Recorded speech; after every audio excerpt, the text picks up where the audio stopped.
that hurt. Hey, you guys, I'm back. As I went live before, I told you guys today I would actually be promoting the USA Fibroid Awareness event that's happening July 27th. That's a Thursday in New York City next month. And I've spoke about it a little bit in the previous live, but I need to get through this topic first, far as the topic that I'm going to talk about today. And the topic is fibroids causing infertility. So I wanted to get someone on here to kind of explain a little in detail on how that happens and, you know, why it's preventing women from having children, fibroids. So I got a friend of mine, my girl Shannon. She should be on here. Let's see. Shannon, if you're here, say hi. I think that's you right there. Sorry. I think there you go. So we're going to get Shannon on here, and she can pretty much kind of give you details.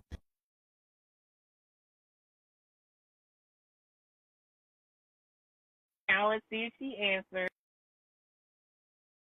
This is my girl Shannon. She's actually been on here before, by the way. Hello, how are you? Hey, friend. Hi. I'm friend. good. How are you? To go grab some lunch because I'm starving.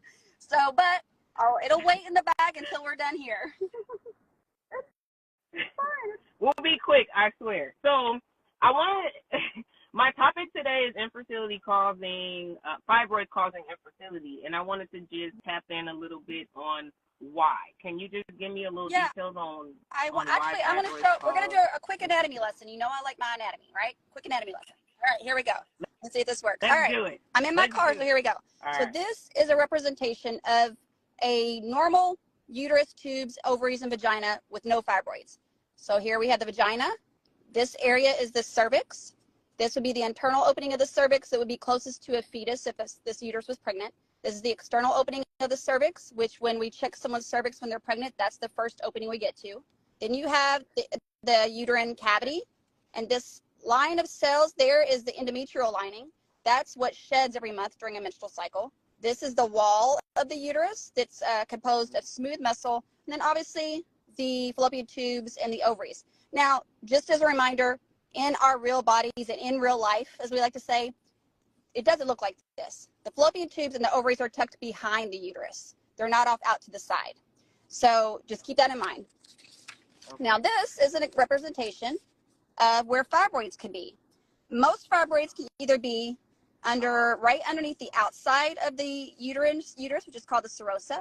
They could be within the wall of the uterus. They can be submucosal, which means they're right underneath that endometrial lining. They could also be pedunculated, meaning they're on a little stalk, and they can hang into the uterine cavity. They could actually prolapse through the cervix and into the vagina. But these are the most common locations for fibroids. So when you think about how fibroids can affect fertility, the most common reason would be more of a mechanical obstruction. When you think about intercourse, someone is having intercourse, the sperm are deposited. They have to go through the vagina into the cervix and then into the uterine cavity, out the fallopian tubes. Now, if you happen to have a big fibroid that's obstructing the opening where it goes into the the fallopian tubes, if you happen to have a big fibroid that's obstructing the cervical canal and not allowing it to be open, if you have a submucosal fibroid that's big enough that it's distorting the lining of the uterine cavity or impinging or starting to press into the uterine cavity, all of those things can affect the ability of the sperm and the egg to join. Not only that, if the sperm and egg are able to join, and you have a big fibroid that's underneath the lining of the uterus, the endometrium, and the embryo happens to start to implant there, it may not be able to because that's not getting a good blood supply, and that could lead to miscarriage. Okay. Another thing you think about, mechanical, of course, you know, if the fibroids get big enough and they're in a certain location that it mechanically obstructs the ability of the sperm to reach the egg. But then you think about also, if they're big fibroids, now I've seen some big fibroids. They could be in the wall, they could be in the cervix, they could be anywhere, but if they're big enough, they require blood supply. A pregnancy requires blood supply. So if it's big enough that those fibroids, or sometimes even a fibroid, is sucking all that blood supply away from the uterus, then we can't appropriately supply developing pregnancy with blood, right? Also think about, and I'm sure you know this, when you have a fibroid uterus, what are your menstrual cycles like? They can be all over the place. They can be heavy. They can be painful. You could bleed. Heavy, pop up whenever it wants. So, you know, people with fibroids, and sometimes it's not always the size, it's the location. And you could have irregular or heavy menstrual cycles because they are really big, or you could have heavy irregular menstrual cycles because they're located right, those submucosal ones underneath the lining of the uterus. If you're not able to have regular monthly menstrual cycles of a normal duration, how are you going to be able to get pregnant? Now, you still might be able to, but it's going to make it a little bit harder.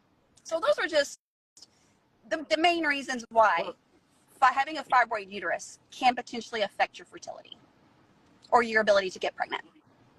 Well, you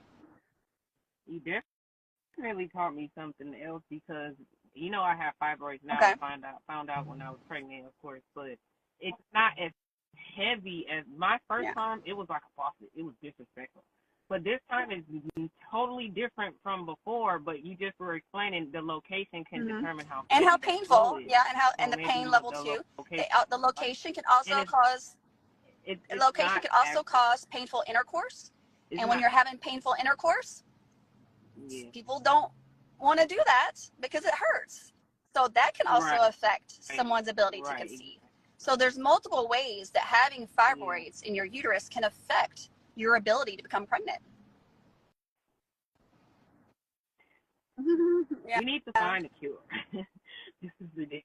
But you're one of my favorites. Thank you for that detailed description, because you helped me have a better understanding, and I was able to learn more about the location of the fibroids and knowing why my menstrual cycles are different from the last time I had my fibroids versus this time. So thank you. You're my girl. You know, thank you for I'll that always drop understanding everything for you, so we're good. Bye-bye. Thank you. We'll talk soon. You have a great day. Bye-bye. And go eat your food. All right. Bye.